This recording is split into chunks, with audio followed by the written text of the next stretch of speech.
Let's see what we got here. Preparing to go live stream with the meeting. I was doing some picking up, so I wasn't by my computer just now, so most apologetic. And I had something I wanted to share on my butt first. Nope, that's not it. Something that was kind of comical. Nope, that's not it. Okay, are you ready? All right, let me get back to my Zoom. I can't watch myself at the same time. Okay, got it. We are live. Hi, everybody, live at 5. My name is ILAH Brock. This is Most Things Hypnosis. I'm here every Thursday at 5 o'clock, and I'm just trying to find my, I had something cute to read, and now I don't know. Oh, I know what happened. It was in a screenshot. It is, okay. My butt first. So today's going to be, again, I always say it's going to be short, but I get talking and then I get going and I don't have an actual, I have an outline, but not a script. So if you give me a script, then, I'll follow it. But if I only have an outline, then, my hair's all messed up too. I'm just getting so casual with everybody here. Okay, so some things that I thought this was kind of cool. I saw this posted somewhere, I don't even remember where, but I thought, oh, this will be really cool for my butt first. So today I'm going to be talking about divorce, relationships, and some other stuff I found, just some feel-good stuff, and maybe a little bit of some tips about business. And if I have, no, I don't have my paper, but if I did, I would show you. Well, maybe I do. It's behind me. I'll look for it if I get to it, about business and how I'm doing with my business, and then some upcoming stuff that I am doing and will be continuing to do, and ways that people can help themselves, level up to. But first, I always have this but first segment, something light, something fun, something educational, something thought-provoking, or whatever. So this is it. I'm learning to accept that everyone won't grow with me. My past is my past. I can't change it, but I can heal. Some people may always be miserable. I'm learning to accept that having to heal from the same thing more than once doesn't make me a failure. It's feedback. Think about the light bulb. I'm learning to accept that I can't save anyone from themselves. They are who they are. They change on their own pace. I'm learning to accept that everyone won't like or honor my boundaries. I'm still going to have my boundaries, and maybe they won't respect them. I can walk away. And so don't feel bad for walking away. If someone's truly got your best interest in their heart, they'll accept it. And if they don't, then maybe there's something nefarious going on and you just need to find out, or move away or walk away from whatever. Okay, there's your warning. I'm learning to accept that, preaching to the choir here, I don't have to be the fixer. I always felt that I had to fix everything and be the one that was, do it this way, do it this way. Well, we'll get into that here in a bit. I'm learning to accept that everyone doesn't need or want my input. Ooh, right to the heart, right? And it's true. I'm not the smartest one in the room. And as soon as I realized that some years ago, I actually tap into other people's intelligence. I surround myself with people who are smarter than me. They look good too, but then I can tap into their resources. And that's, they love it because I can stroke their ego just as well. And I'm feeling good. I've learned something from them. I am learning to accept that some people will not like me no matter what I do or say. I can't imagine that, but yeah, I guess it's true. Duh. I'm learning to accept that time doesn't heal all wounds or pain. I don't know if I agree with that. I've been hurt in the past, traumatized, and I'm healed. Time has gone by. 50 years have gone by. No, it's hard to believe that I'm over 50. Actually pushing 60. Woo! Okay, it's just a number. I'm learning to accept that everyone isn't ready to change and grow, and that's okay.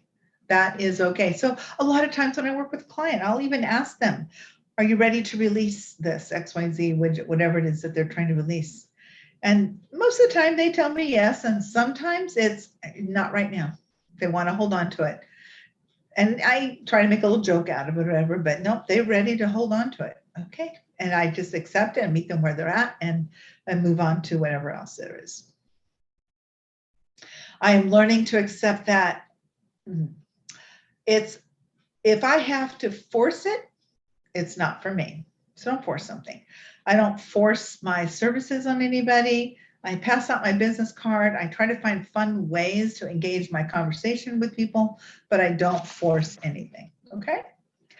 I am learning to accept that taking care of myself has to be a priority. What good am I to others if I'm not well? What good am I to my clients if I'm not well? And I'm always working on myself. There's that adage about, when you are flying in an airplane and the attendant says, when the oxygen mask should fall down, put yours on first and then help somebody else. Well, why wouldn't you want to help somebody else? That's so selfish. No, it's not selfish. What good are you if you're not alive to help somebody else? You have to start breathing. You're 10 seconds to put yours on, then you can be helping somebody else, and then you both live. I'm learning to accept that loving people from a distance is not mean, and it isn't mean. It is what it is. Now my phone might ring. I didn't turn them down. Maybe I can a little bit, I guess. I should probably do this before I even start this. I'll just turn off the ringers in both of these. I had other fun stuff that it's just been a fun day for me here in my office in Visalia. Yay.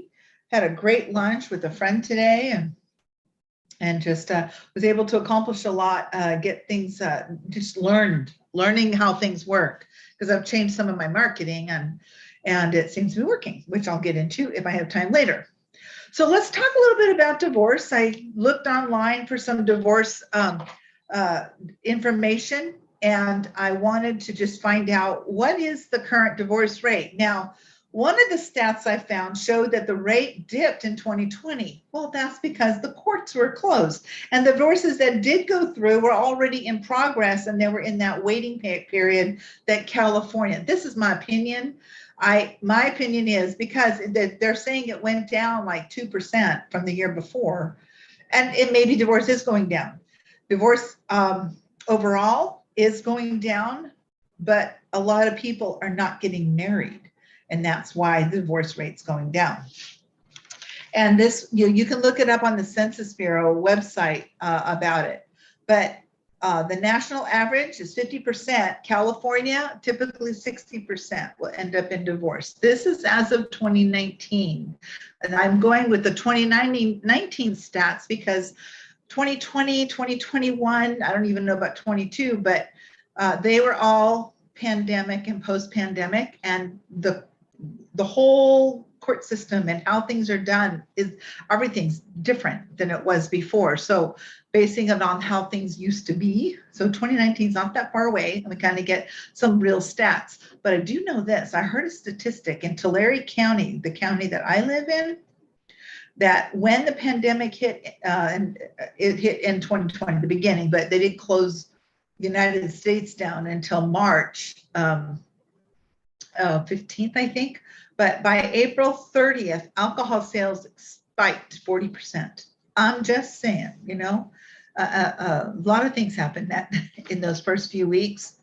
Okay, so the number one cause of divorce, lack of communication, and it's coupled with infidelity. That's the main reason for divorce, but lack of communication. And maybe I'll go into my story. I don't know. We'll see. This is recorded, so you can always read it online on the Meetup Divorcee Chronicles. And I have my story there.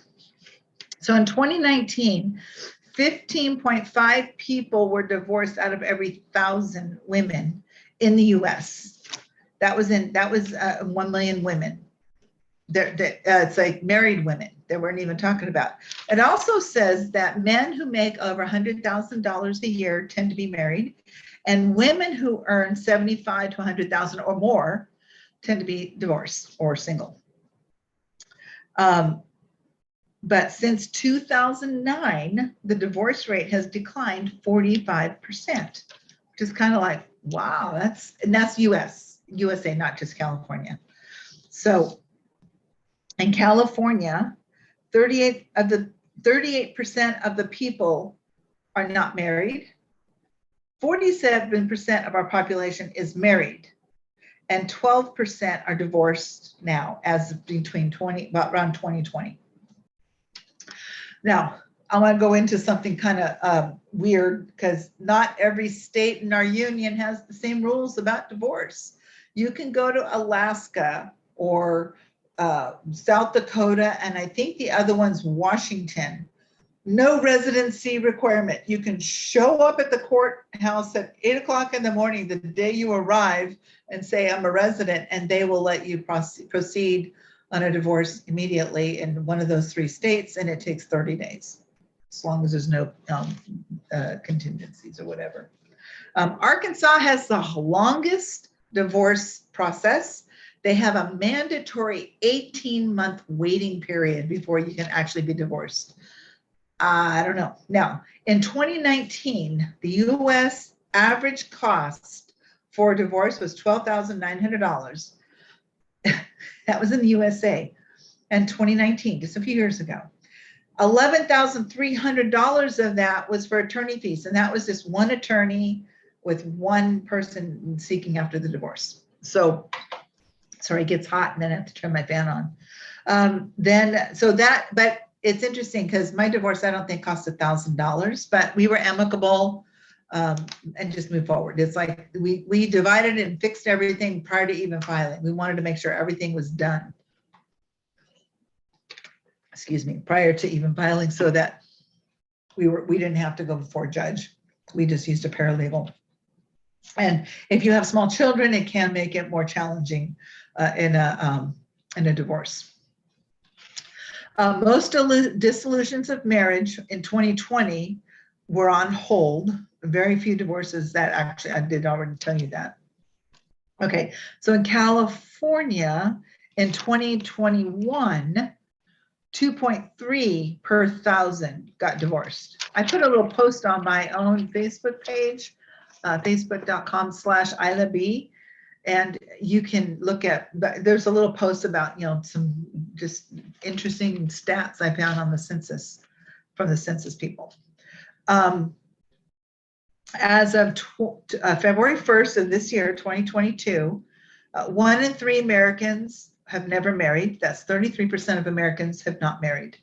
I don't know the age breakdown yet. I didn't go that deep. But marriage has dropped like 70%. Men, I already told the men and women their salary indications. Okay, so the divorce thing used to be such an issue. And then the other thing I've learned, and I heard a stat that about 70% of women who are married over 25 years are getting divorced. Hello, I fall into that category. I don't know about the men, but it's the women, older women who've been in the marriage. And the number one reason, lack of communication.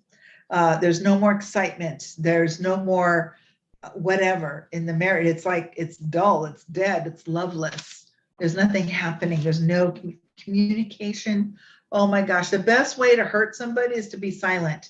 If it's somebody you're supposed to love, don't talk to them if that's how mean you want to be. And that's just mean. It's just mean. Communicate.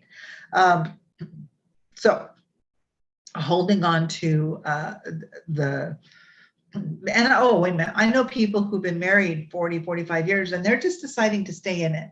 They're not 100% happy with their marriage, but they want to be, yet they're not, and they would love to be. One of the things that I can help people with in my job as a hypnotherapist, there is a relationship strategy, Test My Relationships. Oh, I don't have the book in front of me. You can go to, just text me, I'll send you the website to Test My Relationships. It might even be testmyrelationships.com. watch the video first before you take the questionnaire. The video helps explain how to take the questionnaire. The questions are very personal, so you need to sign on as a guest or whatever. A lot of people try to take the questionnaire and avoid the video, and it's like, yeah, I need you to watch the video. The video is very important. There is a book. You can order the book, you can see me, and I can help you get the book. Okay, so I wanted, so about relationships, and there's, my notes are also on my phone here that I have about relationships. Relationships, relationship.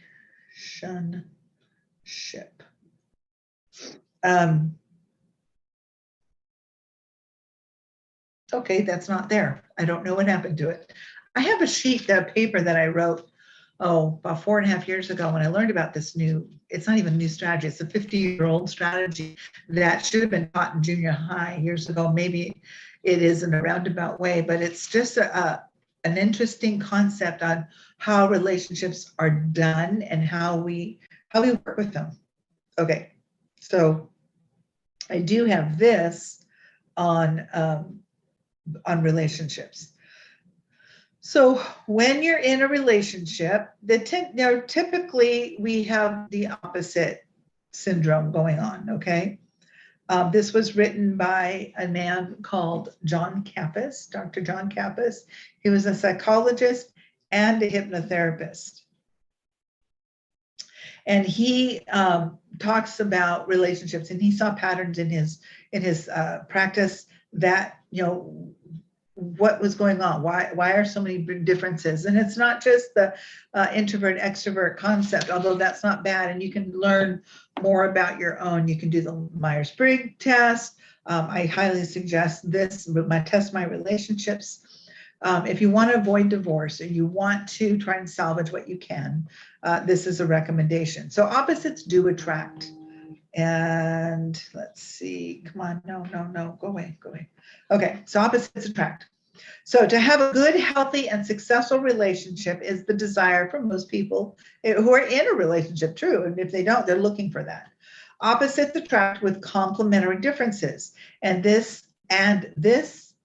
oppositeness, as it's called, the very thing that makes a relationship dynamic and seems so right, may then seem the thing that slips it away in misunderstandings, miscommunication, and missed opportunities. The exciting opposite becomes a mystery, a frustration, a disappointment. When it comes to keeping the romance alive and truly enjoying the power of the opposite attraction, this relationship theory, or this, well, I call it theory, but really has proven out, saved marriages concept, gives the answer to why people do what they do, say what they say, and feel how they feel. With clear relationship understanding, a good relationship communication, the relationship that you want can come true. Understanding each other better, communicating with each other better, and make being together even better. So there's a personality trait for each person in a relationship, okay? We're talking about a couple. Now, this was written during the days when heterosexual was the predominant orientation, okay? So if you are not heterosexual, that's fine. This will still apply to you when you're partnered just fine. But please forgive me if I refer to that. I'm old school too, but it's just because how, you know, my vernacular. And so learning how to talk again a different way, that's a little more open.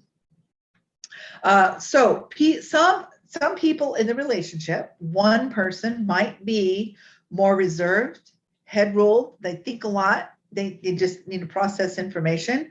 They are controlling. They want space, but they also want security. They prefer socializing one-to-one or in small groups. They're single focused, one job at a time, one mono moment. Thinks before they react. They prefer showing affection privately.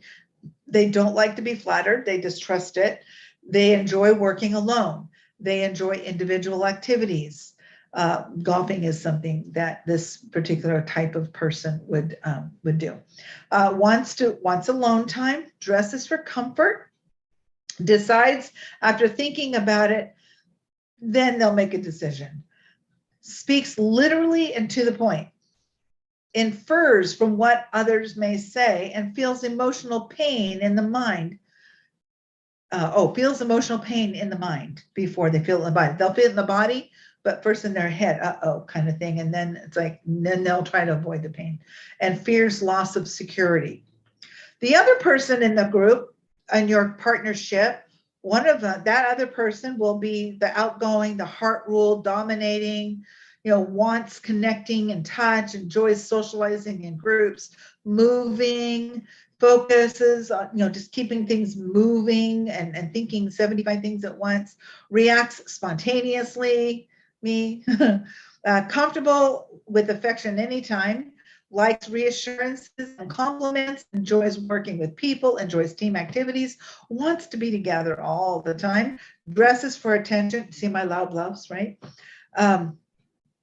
Decides in the moment, speaks inferentially, I add more story and emotion to a conversation, although I've done a lot better over the last few years, trying to just be more pointed and direct.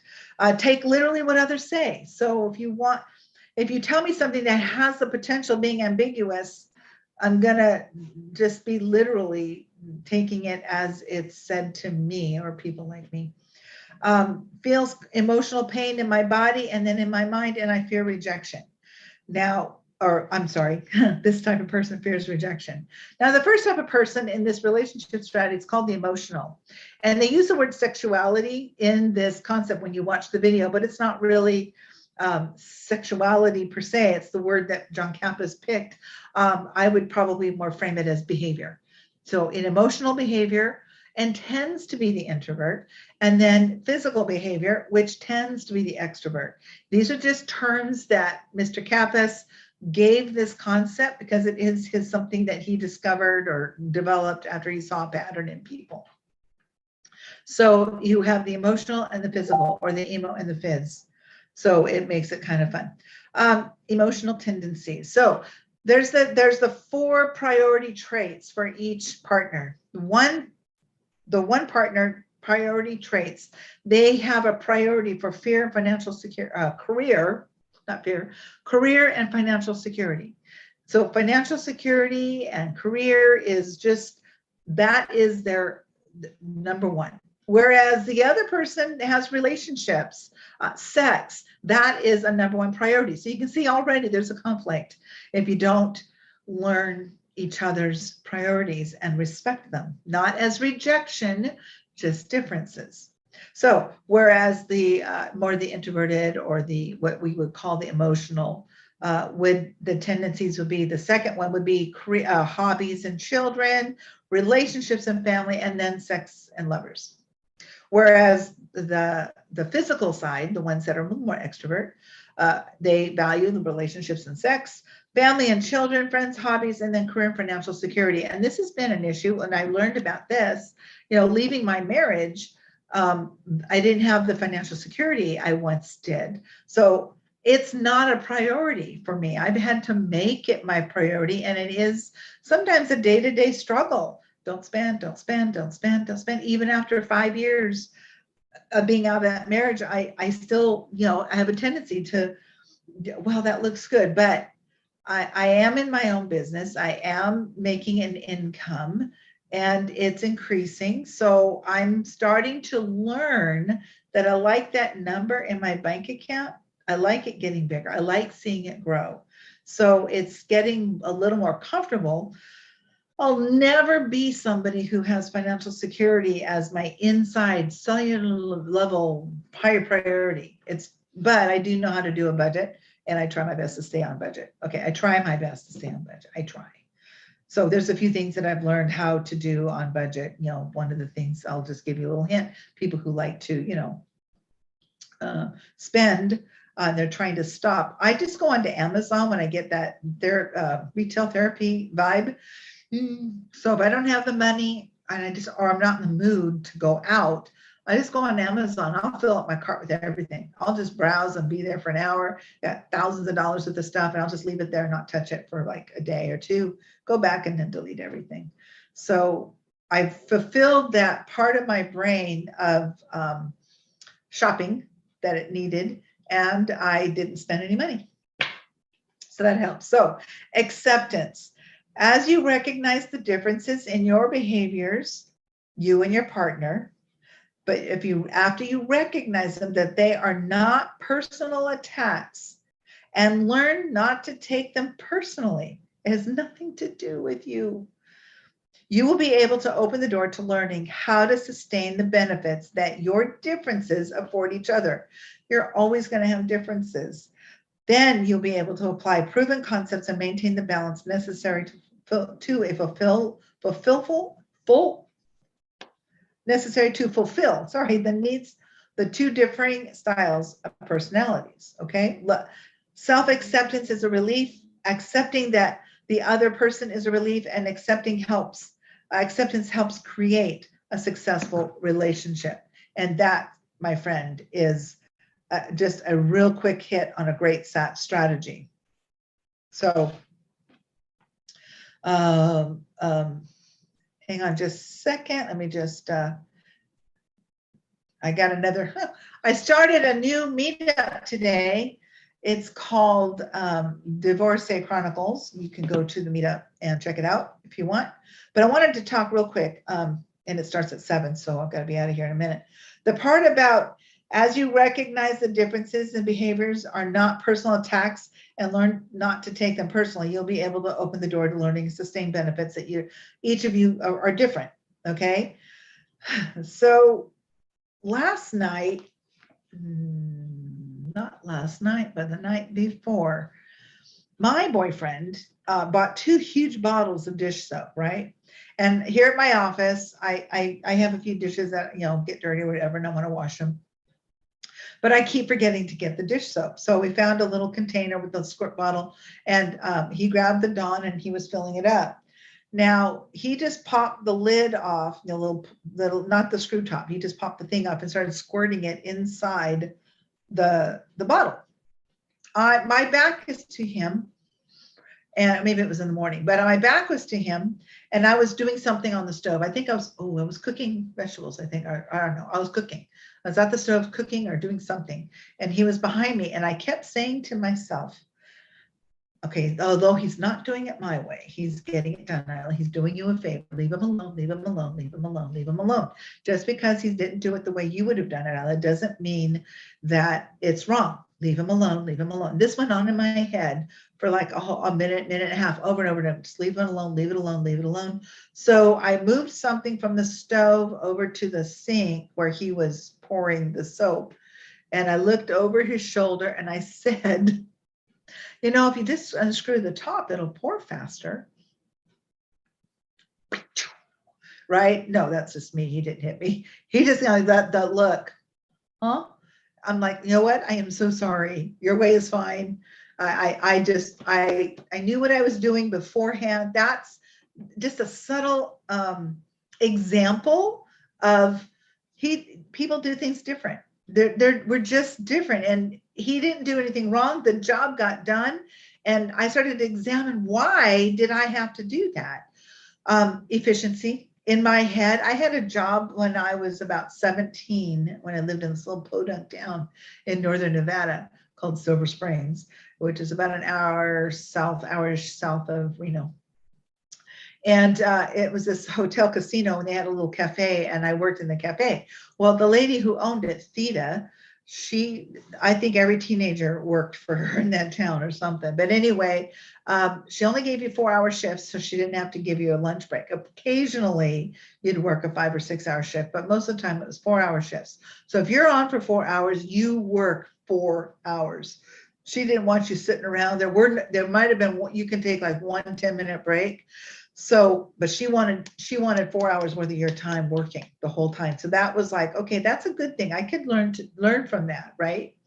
So if she was coming, because her house was on the same property and at this hotel or motel casino, and you've heard, oh, Theta's coming. So we all would do something, right? There was a cook, there was the front counter waitress, that was me, and maybe 3 or 4 of us on staff. And I also did the dishes.